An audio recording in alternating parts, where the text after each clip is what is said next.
It is time to go deeper in God's Word. It's time to engage in truth.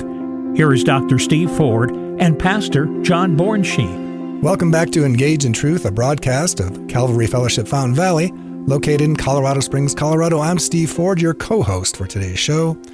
As you know, we have been conducting a timely study of the book of Daniel. Can you imagine the staggering grief as Daniel and his people went off to exile in Babylon, prisoners of the greatest king in all the earth at that time, King Nebuchadnezzar?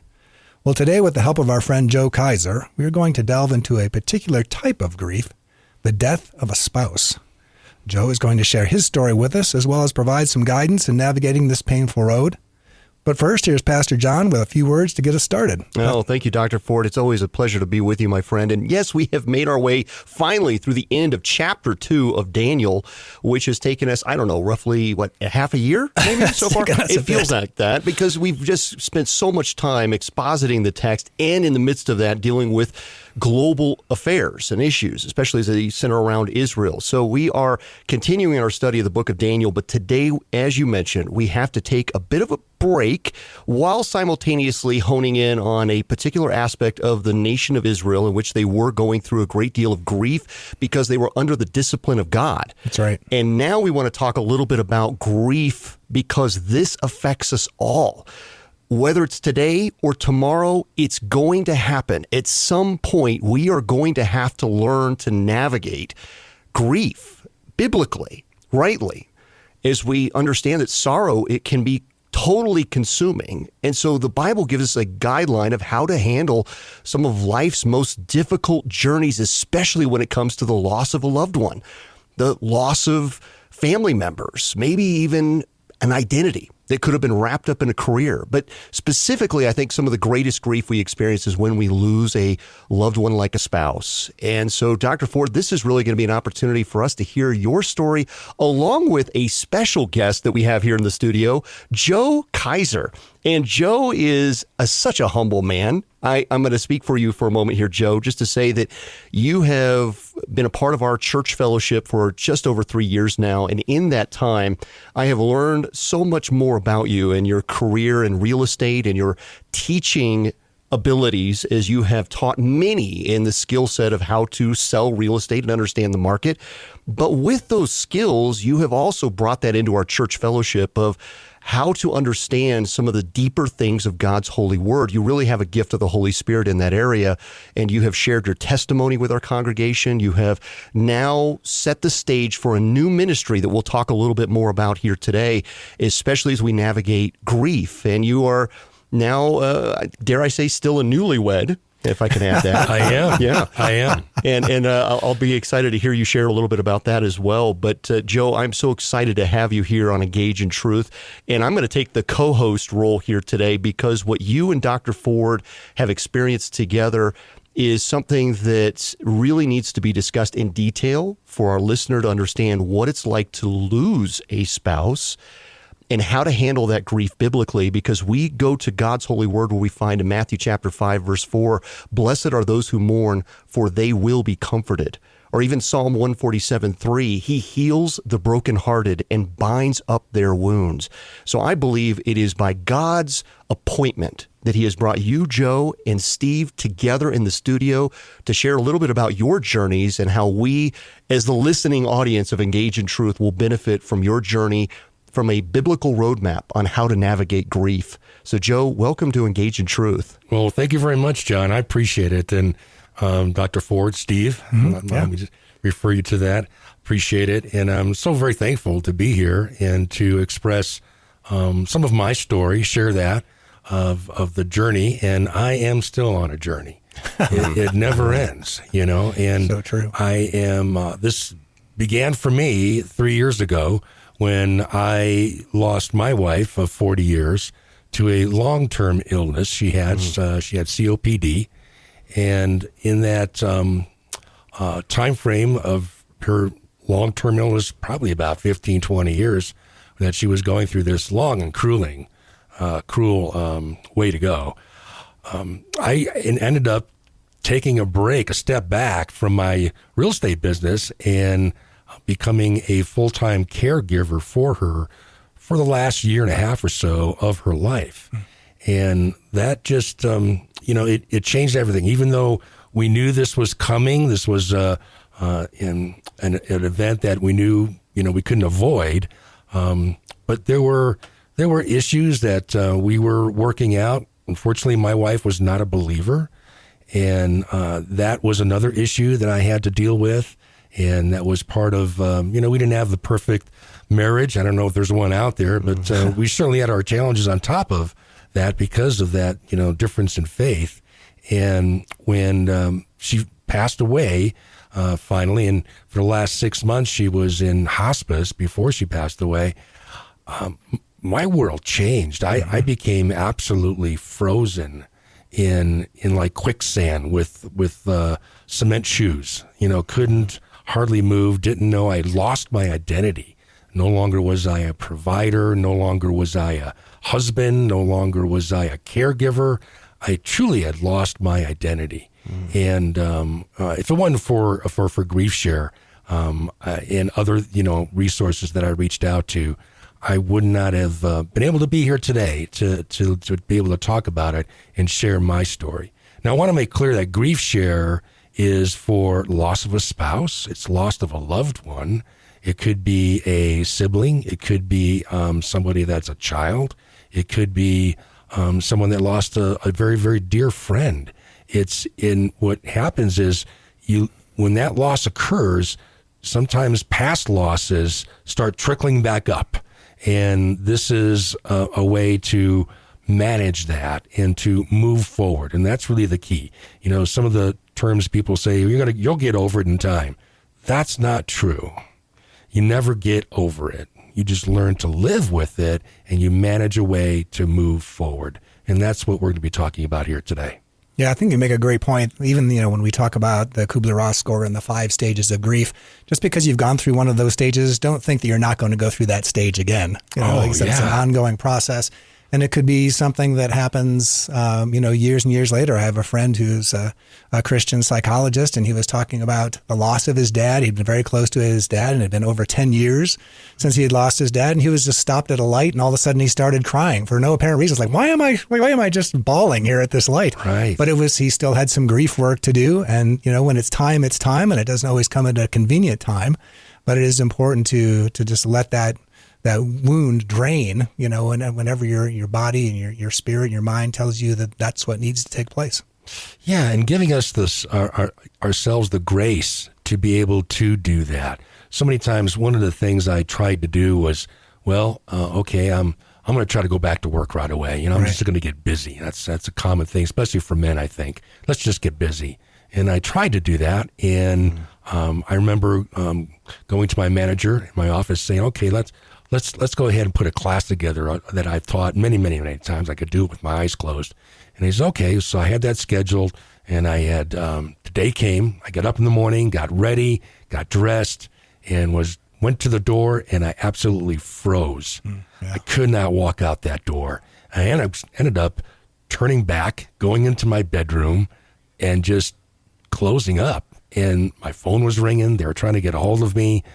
I wasn't answering it. Next thing you knew, there's a knock on the door, and it's a forceful knock. The kind of forceful knocks. Like you will answer this. You will answer that. And here is a sheriff with a crisis team. They had called for a wellness check for me. And it's right then and there I knew, boy, I'm in trouble. I need help. I just need something to grab onto. And through that crisis team, they offered some avenues from resources, therapists, and some groups, and one of them was Grief Share. And that's how I discovered it. And once I found one that was nearby, then I had to convince myself to go. Yeah, right. And there was a lot of courage. I back and forth. Am I going to go? Am I not going to go? And I'm so thankful that I did, and I'm thankful for the Holy Spirit for moving me to do this. Because again, I wouldn't be able to be here today to share this with you. Let me interject for our listener right now. I am talking with 2 incredible men of God who have gone through grief in different ways, perhaps, but both of you, Dr. Ford, Joe, you've both lost a spouse. And for Dr. Ford, how long for you? You were married for how long? We were married for 20 years. So 20 years. Yep. Joe, 40 years. Mm-hmm. And I don't know that, again, it's a competition of longevity here, but it is, the grief is still real, whether that was perhaps a relationship that was only 2 years versus 40 years. Sure. And so you both have navigated this very personally. And I guess for Joe, my question to you, and Dr. Ford, perhaps you can jump in on this too, is the fact that as you navigated these things, as the end was near, how did you, I mean, you kind of summarized it rather quickly there, and I understand the reason for that. But when we look at the fact that you were so close to the end, there seems to be a different way you grieve when you know it's coming, and then another way you grieve once it's happened. Oh, can you speak to that a little bit? Yeah, and it kind of goes back. You alluded to it a little bit, Steve, about the different stages of grief. You know, sometimes they come up at different times and they repeat themselves. Well, yeah, I had a feeling of loss. I had a feeling of despair. I had a feeling of relief. Wow. Yeah. Sure. In that I was relieved of the burden of having to care for my wife, and because of her illness, there were many times she was on the brink of death, and I was able to pull her back out of it. You know, so it was a mixed feeling. And one of the things I like, the analogy that Grief Share uses, is they take these stages, because people think stages, we're very linear minds. And grief is not linear. It isn't like, I'm at this stage, can't wait to get through this so I get to the next one. It's a ball of yarn. And each one of those stages is one of those strands on that yarn. And at any point in time, that feeling is going to come up. Sometimes multiple ones. Sometimes all at once. I could feel despair, hurt, anger, relief within a short time span, within 5 minutes. I could feel all that. So, and I think us as men, it was challenging for me. I've never felt as vulnerable as I was during that time period, ever. I was totally exposed. I just felt like, anything, if you said a crossword to me, I would crumble and shatter at that point. So it was a very different, even though I knew it was coming, when you're there in it, it's nothing you've ever experienced before. And probably the guilt of feeling the relief simultaneously. Oh, yeah, absolutely. So guilt. That relief of the peace that she's with the Lord, and simultaneously the guilt of, why should I feel that way? Right. Of this coming to a conclusion in this manner. Right. Dr. Ford, for you, I don't know if you can speak to your situation a little bit. I don't know that many of our listeners know that you've even been through that. Sure. They hear your voice every week.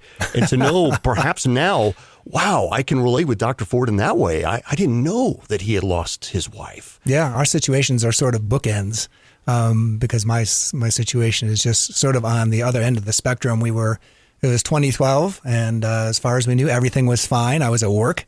I got a call from my daughter saying that she was home from school. My daughter was only 9. You need to come home right away because mommy has a really bad headache. And so I went home and found the EMTs, had my wife and ready to go to Memorial Hospital, and took her to Memorial, and she and I were together all day long, and they did all kinds of tests, and everything was fine, and no problems whatsoever. And she started feeling better. So we went home that evening, and she went up and went to bed, and I fed the kids. And later on that night, she was snoring, which is something she didn't usually do. And I went to roll her over, and she was rigid. I basically, since I am a physician, I assessed her, and I could tell that she was brain dead, but she was still breathing. And so what had happened is she had had a ruptured aneurysm during the night and died later that next day. Wow. And so we had sort of so we didn't really have the opportunity to say goodbye. We didn't have the preparation. It was just all of a sudden, your mom, your wife is there one day and then she's gone the next. And we had sort of a traditional marriage where my wife stayed home and she was deeply involved in the kids' schools. And of course I went to work. So then after she died, my mother-in-law came, literally, God bless her, for 5 weeks and stayed with me. And so I learned how to cook, and I learned how to grocery shop, and I learned how to do piles and piles and piles of laundry and schlep kids back and forth to school. So it was just a different scenario. But like you said, everybody's situation is different. the way that everybody grieves is different. We don't always, not everybody will go through all the stages. Like in the midst of all those things, I never really had anger. I wasn't angry at God. I wasn't angry at the situation. If I was going to be angry at anything, I could be angry for her for leaving me to raise these kids on my own, maybe. But but I didn't really have a lot of anger with it. But like I said, everybody is different. Every situation is different. But that's Can I ask how you things both went down with a question related to this? Because I think it's important to understand that while Christians can mean well, you talked about, Joe, you said that some people say, well, time will heal wounds. You both have gone through an incredible experience in different ways, but yet the same outcome. How did the church handle that? Did Christians who even meant well, were they really equipped to be able to come alongside you and help you navigate the types of grief you were going through? Or is it clear that we as the church can do better in this area? We can do better, which is why, in fact, I came across having this role that I'm here with you now here today, John, is because of your academy. I'm in your academy and your master's academy, and we're covering James. And James, true religion, right, says would be to care for widows and orphans. And I asked the question, well, what do we have here in this church about that?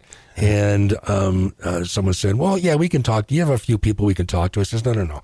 I mean, I did this thing, Grief Share, and it was a really great program, and we should be doing something like that here. Well, as soon as you make a suggestion like that in our church, what happens is you're elected to try to go ahead and do that. That's a great idea. You go ahead and do that. Yeah. You should do that. So here I am, and here we are, and I'm so very thankful for you to be able to offer that. But to answer your question, it is one of the awkward things that people will try. They don't know what to say. Death is something that our society doesn't really address, especially when it affects us personally, of how to deal with it when it happens to somebody that we're close to. How do we deal with it afterwards? And it doesn't help us to, how do we console somebody that has gone through it? So all kinds of weird things come out that people say, and some of it really doesn't make any sense. I had one friend that about 3 weeks maybe after I had gone through this, and he called me up and says, how you doing? And I was saying, I'm still, it's been rough. Ken, it's really been rough. And he says to me, oh, you're still going through it, huh? And I says, well, she's still dead.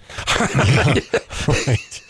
So it's the awkwardness of what people say, and they don't mean it. So one of the things that Grief Share does help is to help us give grace to ourselves and to those that are offering these things, to give them grace, because we just don't know how to deal with this. Yeah. And Dr. Ford, for you, I know that, okay, I'm going to put myself in the equation of the church that's trying to help. Just as a layperson, what I have found is that we hear somebody going through an unbelievably painful experience, not knowing what to do or what even to say, maybe even not even knowing what scriptures to turn to in that moment to offer some solace or hope and help in the midst of this. Often we defer back to, can I provide you a meal today? Right? We don't know what to do. So many times we'll defer back to our go-to, which is, you're hurting, I'm going to bring a meal. I don't know what else to say. I don't know what else to do. Did you find the church was there for you, or Christians? How did they try to help you in your time of need? We had a lot of meal gift cards.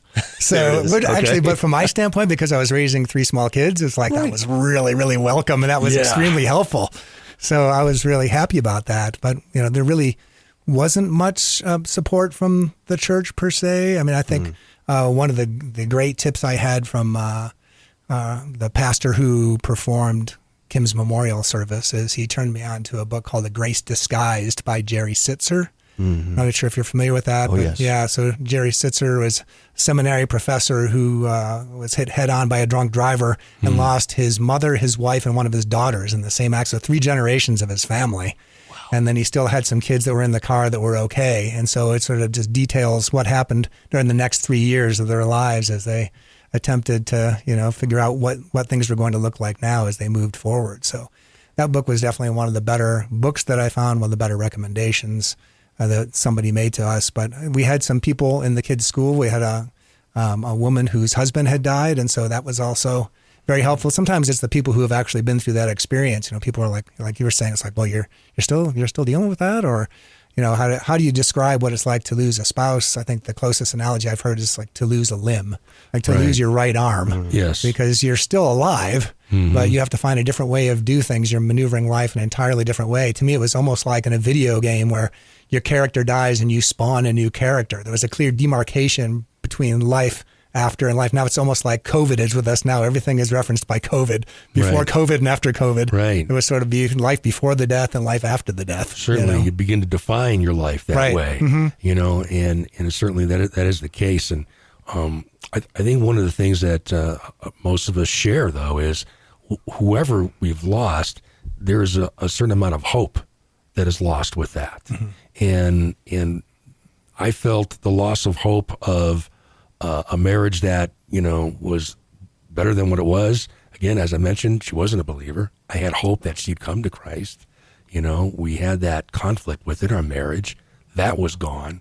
And so and then as a caregiver, I was still taking care of her body that had bed sores and different things. And all of a sudden that task is gone. Yeah. And as weird as it sounds, wait a minute, I almost had that one cured, and it's like, oh man, that's it. It's no more going back. It's the door closes. There is no more going back. Well, as men especially, and I need to speak on behalf of women in this too, we need purpose. And when your purpose and your identity is wrapped up in this caregiving role, and now you see it as an opportunity of, I can treat this well enough and maybe even see healing here. And now there's this transition of, not only did I not necessarily see the healing in that stage, but also her life is no longer with me. Right. So there's a lot. I would say that there's probably different types of grieving for each of those circumstances. Sure. And Dr. Ford, for you too, I would have to believe that in all of that, there were different types of grief for the circumstances, the what ifs. Should I have said something beforehand? Should we have taken that trip the year before? Not only in the loss, but in the grief of missed opportunity. Yeah. And we can do that. We can try to re-navigate things in our mind of, I should have done this, should have done that differently. Maybe we should never have moved here. And all those circumstances that we try to undo or rewind as if we had control at all. Right. And taking away the sovereignty of God, that he is the one who saw the end from the beginning. And even this, Romans 8:28, he is working all things to the good of those who love him, who are called according to his purposes. And I suspect that even works even when someone is not yet even a believer. Because, Joe, in your case, what God's going to do now through your story is you lead Grief Share at Calvary Fellowship, which is open to the whole community to come and learn how to do this biblically, to navigate things that we can't even put to words. We can't even articulate how many stages of grief we're going through right now, or even the types of grief. And to have someone who understands, to be able to come alongside them and help them not only extrapolate that and articulate it and put a finger on something, dial it in a little bit, and then be able to navigate that biblically. That's really, I'm excited for what Grief Share is going to present at Calvary Fellowship. And it sounds a little selfish to say, well, we're going to promote the thing that we're doing at our church. But I have noticed that as I asked that question about what churches could do differently, Joe, to your point, we can do better. And so your heart was to offer something that we weren't seeing in a lot of churches, to take people through Grief Share. And you're going to be the guide. The Holy Spirit is going to lead you, and the Holy Spirit's going to lead the group. And you're going to help people of all walks of life and whatever stages and even types of grief to be able to navigate this biblically. And I'm so excited. So we're only scratching the surface. We're going to have to come back next week, talk more about this, and hear more from you, Dr. Ford, from you, Joe, as you've navigated some things that perhaps others have yet to experience, but perhaps will. Because I know that grief is going to hit us all at some stage of our life in different ways. And so I want to encourage you, our listener, please go to our website, calvaryfountain.com, and there you'll find a link to Grief Share. In fact, there's a big banner right on the website that will take you right to our upcoming group, which begins August 19 at 6:30 p.m. You can sign up. The contact information for Joe is right there. So if you want to even reach out to Joe in advance, ask questions. Maybe you're curious if this will be a good fit for you. Joe will be happy to give you some guidance on that. But we'd love to see you register. Get signed up today. Again, August 19 is when this begins at Calvary Fellowship, Fountain Valley Church. You can learn more at calvaryfountain.com. God bless you, my friends. Take care.